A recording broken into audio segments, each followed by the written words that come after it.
Se você ficar na sofisticação básica, como um vendedor ambulante, você pode até ter uma vida digna, ganhar um dinheiro e se sustentar e conseguir dar um bom estudo para o seu filho, como existem várias pessoas que conseguem, mas dificilmente essa pessoa vai ficar milionária. Ficar rica, vai ficar milionária. Ela vai precisar se sofisticar um pouquinho mais, e isso faz parte desse conhecimento que eu estou falando. Sim, quando eu digo, se eu perdesse tudo agora, eu começaria de novo e chegaria mais rápido, porque eu já tenho um conhecimento profundo em todas essas camadas, porque eu já passei por essas camadas. Agora, o bacana é que é possível aprender, eu te conheço há alguns anos, você já passou por várias dessas camadas também, não é? Então, ou seja, é possível a pessoa aprender e se desenvolver e crescer em cima delas. E aí, então, poxa, pegando um pouco do gancho da culpa, né? Tá escrito assim, Provérbios 3, né? Honre o Senhor com todos os seus recursos e com os primeiros frutos de todas as suas plantações. Os seus celeiros ficarão plenamente cheios e os seus barris transbordarão de vinho. Então, basicamente, ele está dizendo assim, ó, honre o Senhor com todos os seus recursos. E aí, quando você lê esse tipo de coisa, e várias vezes, de várias formas que eu passei aqui, você pode interpretar de jeitos diferentes, né? E aí você mistura isso daqui com a culpa. Cara, as pessoas se sentem muito culpadas em ganhar dinheiro, né? Eu conheço gente com dinheiro, com muito dinheiro, que se sente culpada, né? Especialmente herdeiros, muitas vezes. E eu vejo que muitas pessoas têm culpa, não têm dinheiro, e quando vê alguém com dinheiro, julgam essa pessoa sob essa lente, né?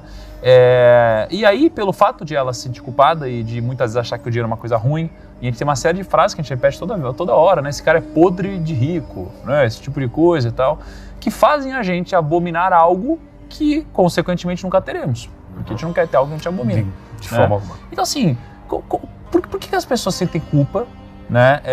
Ou de ter dinheiro, ou abominam quem tem dinheiro?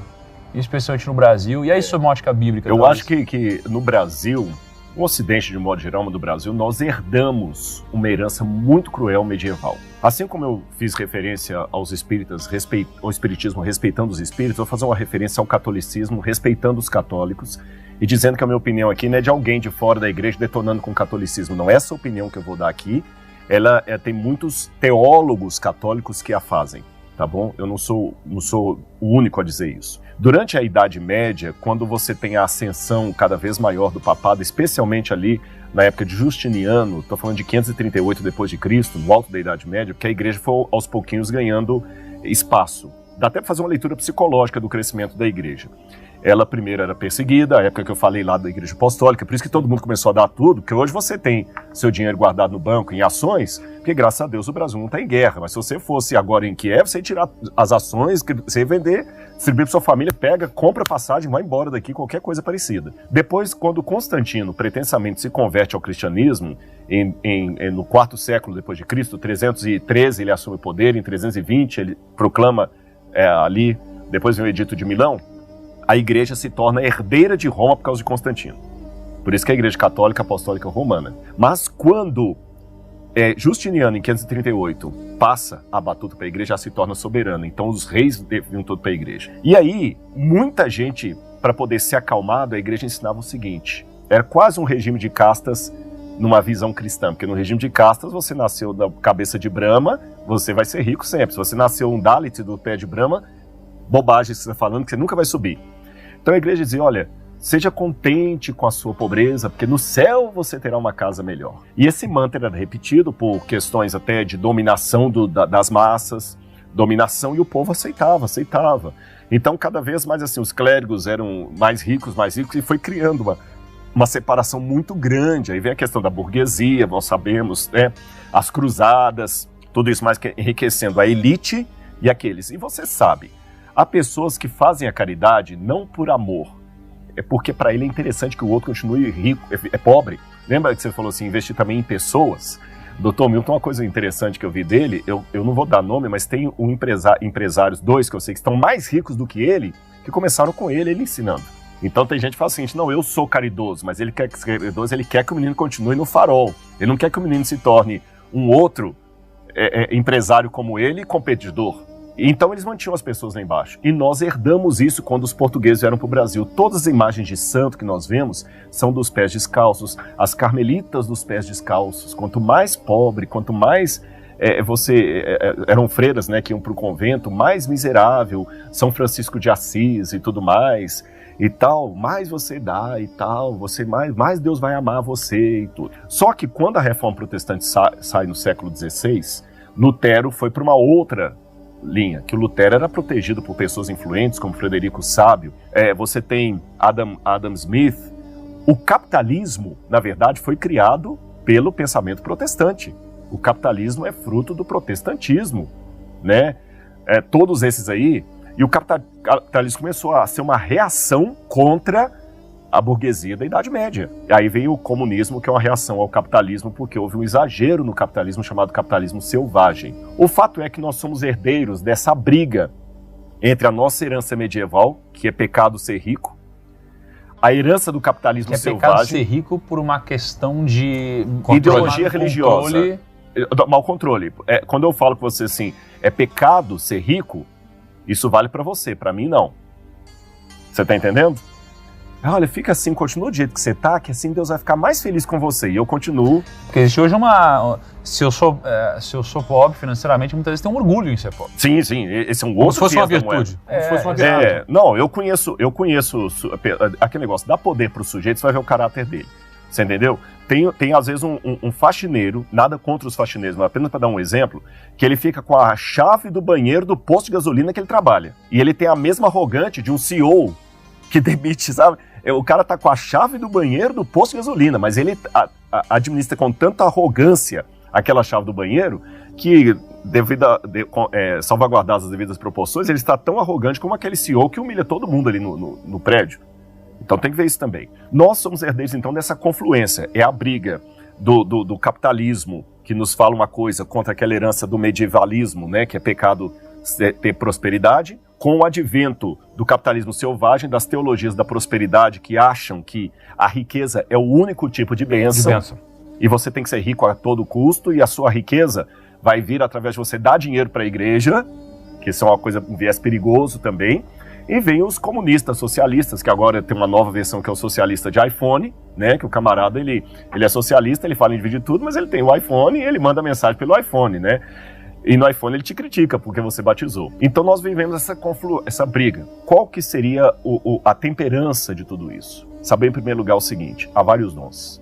Terceiro, eu tenho que colocar qual a minha prioridade da vida. Eu, Rodrigo, hoje eu não sou milionário. Mas eu, Rodrigo, não coloquei como meta na minha vida ser um empresário, um CEO, um rico. Mas não por uma crença limitante, é que não é a minha meta. E não sendo essa a minha meta, naquilo que é a minha meta, eu sou plenamente feliz. Sem condenar aquele que a meta dele é ser um empresário. Eu condenaria não, quem condena ou julga é Deus. Eu só discordaria daquele rico que acumulou para si mesmo. O camarada que ele tem... O meu problema não é o camarada ter um iate e um helicóptero.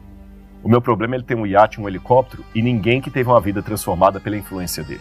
Você tá entendendo? Então o camarada é um empresário bem sucedido, mas com a empresa dele ele tá dando emprego para quantas pessoas? Quantas pessoas ele tá tirando da miséria porque ele tá dando emprego? Então, para mim, que ótimo que tem esse empresário bem sucedido. Não é pecado almejar essas coisas, de maneira nenhuma. Agora, você sabe aquela questão, né? Quando o macaco não pode comer a fruta, ele fala que ela está podre.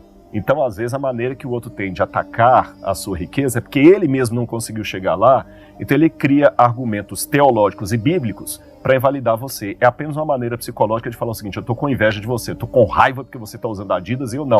Então, por causa disso, eu vou falar que Adidas é pecado. Tem uma coisa que chama muita atenção, né, que eu estava lendo sobre o inimigo de Deus, né? E o inimigo de Deus não é o diabo. Muita gente acha que o inimigo de Deus é o diabo, né? É um pouco até do senso comum, né? O que a gente vê nos filmes. Quem que é o vilão? É o diabo. Quem que é do bem? Não sei lá. Geralmente é isso, né?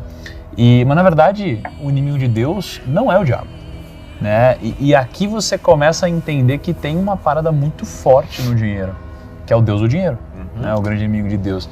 Cara, eu vou ler um versículo que eu acho interessante, e aí eu quero que você me fale um pouquinho sobre o grande inimigo de Deus, tá? E o porquê é o dinheiro, né, de fato, mamon, né? Assim, olha só: pois o amor ao dinheiro é a raiz de todos os males. Algumas pessoas, por cobiçarem o dinheiro, desviaram-se da fé e se atormentaram com muitos sofrimentos, tá? E aí, tem algum outro versículo que fala um pouco sobre é de fato não deixar o dinheiro te escravizar, né? Sobre o problema, na verdade, ser, não sei direito como está escrito, mas sobre o problema ser você ser um escravo do dinheiro, né? E não o contrário, né? E eu vejo que grandes empresários fazem o contrário, grandes empresários fazem o dinheiro ser o seu escravo, né? Porque tem uma frase bacana que diz que o dinheiro ele é um ótimo servo, mas é um péssimo mestre. E cara, você escolhe, né, muitas vezes, né, quem você quer ser nessa brincadeira. E muitas vezes a gente escolhe conscientemente ser escravo do dinheiro através das decisões erradas que a gente toma ao tentar antecipar muito do que a gente poderia viver no futuro para hoje. A gente vira escravo do dinheiro e aí ele passa a nos governar. E aí a gente descobre que o inimigo de Deus é Mamon, né, o Deus do dinheiro. O que é exatamente esse inimigo de Deus? Putz, será que na verdade o grande entendimento que deveria existir sobre se ganhar dinheiro, ser errado ou não deveria passar por apenas entender que ganhar dinheiro não é errado, pelo contrário, é incrível, e o que é ruim de fato é o amor ao dinheiro? Eu vou responder isso em dois níveis, no nível teológico e no nível psicológico, tá bom? No nível teológico, essa palavra mamon, a gente chama em teologia de rapax legomenon. É uma palavra que só aparece uma vez na Bíblia. E é um mistério quem que é esse mamon, porque nós não encontramos no panteão de nenhuma religião o mamon. E até em muitas traduções nem fala mamon. Fala o dinheiro, o senhor do... Exatamente, o dinheiro e tudo. Nós não sabemos. Então a resposta, não sei. Que a arqueologia, a gente trabalha com fragmentos de história. Nós estamos com uma cidade aqui atrás, que ela foi construída e reconstruída quase 40 vezes. Ficaram fragmentos de história. Camadas. Exatamente. E às vezes nós somos surpreendidos com a descoberta de algo que nós não sabíamos. Como é que é o Dagon, por exemplo, o famoso deus dos filisteus, nenhuma estátua dele foi encontrada até hoje. Então Mamon, a gente não sabe se é apenas uma alcunha para o dinheiro que Jesus usou em aramaico, se era uma divindade, mas você já foi ao ponto, quando você falou teologicamente. Teologicamente, qualquer coisa, não só o dinheiro, que eu coloque no lugar de Deus, ou em pé de igualdade de Deus, vai se tornar uma maldição. Vai ser um inimigo de Deus, e eu vou ser aliado desse inimigo de Deus. Não precisa ser só o dinheiro, não. A religião. Se eu colocar a religião em pé de igualdade com Deus, ou do lado de Deus... A religião, você quer dizer a instituição. É a instituição, tá certo? A instituição. Mesmo uma bênção de Deus. Eu vou colocar para vocês uma situação do Antigo Testamento que era uma bênção tão grande quanto o dinheiro. Porque também vocês sabem que a materialização da riqueza não é só aquele papel moeda. Tem dividendos, tem ganhos. Se for só o dinheiro do banco, tem gente às vezes que não tem tanto dinheiro aplicado no banco e está mais rico do que você. Porque ele investiu com terras, com casas, com outra coisa, em criptomoeda, qualquer coisa parecida. Na época de Abraão, era ter filhos. E Abraão não tinha filho. O desespero de um patriarca sem filho, gente, era terrível, terrível, terrível. Você estar em Nova York sem um cartão de crédito. Você entendeu? Não tinha. Aí Deus deu Isaac para ele. Abraão ficou tão feliz com Isaac, que ele pegou Isaac e colocou Isaac do lado de Deus. Daqui a pouquinho ele começou a colocar Isaac no lugar de Deus. Deus pediu. Isaac se tornou um inimigo de Deus e Abraão aliado desse inimigo de Deus. Deus virou para Abraão um dia: dá ele para mim. Eu quero Isaac de volta. Vai matar o criança. E psicologicamente, agora estou indo para o plano psicológico, ele matou Isaac. Antes até de você ir para o outro lado, abrindo um parênteses, o desespero dele criou um Ismael. Criou um Ismael, exatamente. Trouxe o Ismael, que hoje nós estamos num bairro aqui, são os descendentes de Ismael, que estão odiando os descendentes de Isaac do outro lado lá. Nós estamos justamente aqui vendo Isaac e Ismael brigando até hoje. Agora, ele matou Isaac, na verdade. Uma vez que eu falei isso, não, a Bíblia fala que não matou, porque psicologicamente dentro dele, ele obedeceu a Deus. Isso vale para o dinheiro também. Isso vale para o dinheiro. E para as riquezas, e para os dons, eu não posso colocar nada acima de Deus. E sabe por que Deus faz isso? É porque Deus sabe que o dia que eu colocar algo no lugar de Deus, aquele algo vai ser ruim para a pessoa.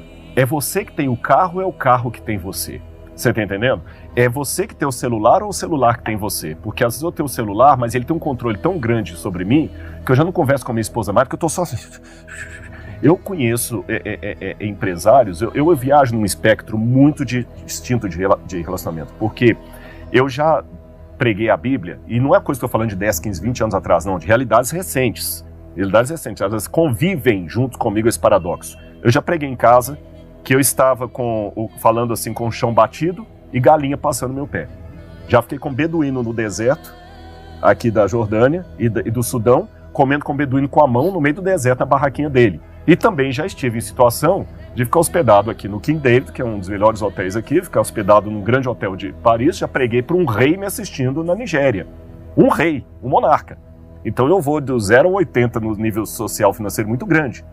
Mas olha que interessante, quando eu coloco na internet uma foto que eu estou numa casa de uma pessoa pobrezinha, porque a gente que tem uma vida midiática, você sabe disso, às vezes você tem que colocar um pouquinho, eu aprendi isso com minha esposa, Rodrigo, tem que colocar, porque o pessoal quer, eles querem saber que eu estou com vocês aqui e tudo mais. Ah, beleza, tal. O dia que eu prego, que eu estou numa ilha de um amigo e tudo mais, estou aqui, como eu falei, com um ator, uma atriz de TV, com os atores, a atriz tá, quero ver que dia que você vai para a favela. Você está entendendo? Então tem uma autocomiseração das pessoas que as travam. E aqui que vem o meu fechamento dessa resposta do ponto de vista psicológico. Nós temos 3 tipos de traumas que nós carregamos. E as crenças autolimitantes estão nesses traumas. Haverá traumas que você vai curar. Haverá traumas que você vai curar. Romper.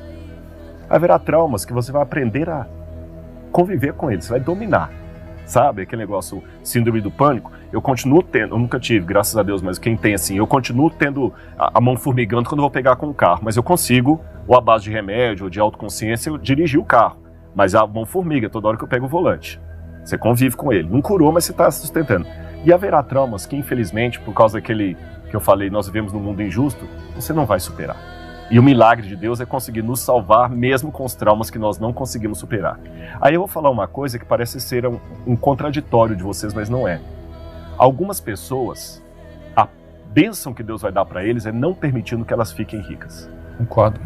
Porque se ela tiver um trauma que ela não consegue romper, o dinheiro na mão dessa pessoa vai ser uma destruição para ela e para os que estão em redor. Então alguns Deus nem vai permitir. Então deixa eu pegar um gancho aqui do que você está falando, que sempre me assustou muito, é eu perder a minha essência. Então assim, de onde eu vim até onde eu cheguei do ponto de vista financeiro, foi muito rápido. E depois foi a fama também, porque eu fiquei mais público, também foi muito rápido. E o dinheiro também te traz poder sobre muitas pessoas, né? São dezenas de milhares de pessoas que trabalham hoje diretamente nos meus negócios. E o impacto da fama, do dinheiro e do poder na mente de alguém pode destruir essa pessoa. Porque em algum momento ela pode se esquecer que ela vai morrer, ela pode se esquecer que ela não é Deus, ela pode se esquecer que ela é uma pessoa qualquer, como uma outra qualquer, que por acaso tem ali uma condição diferente, mas ela é um ser humano, normal, e que pode cair numa desgraça da noite para o dia. Quantos jogadores de futebol assinam um contrato, fica rico da noite para o dia, daqui a um mês, daqui a um ano, tudo. O cara perdeu tudo. Tá mais pobre do que antes. Tá mais pobre que antes. E o cara, ganhador da loteria. E o cara cai em desgraça, ganhador na loteria. A maioria dos ganhadores da loteria, eles caem em desgraça, porque não estão preparados para aquilo. Sempre um desafio muito grande para mim foi trafegar por toda essa jornada e com uma consciência muito forte, cara, não vou perder a minha essência. Minha essência eu tenho que me lembrar quem eu sou, meus princípios, o que eu aprendi com os meus pais, o que esses princípios bíblicos são a base para que a gente não enlouqueça. Na verdade, você falou do Putin aí, ele deve ter... Esses caras enlouquecem, acham que podem tudo. Tem um botão de uma arma nuclear. Eu não tenho um botão de uma arma nuclear, mas você imagina alguém que, eu tenho um botão de uma arma nuclear. Na hora que eu quiser. Tem uma maioria no Congresso, tem uma maioria no Senado. Eu sou absoluto e tenho um botão da arma nuclear. Esse cara, ele não acha que pode tudo, ele tem certeza que ele pode tudo. Mas isso é uma desgraça para a vida dessa pessoa e para outra.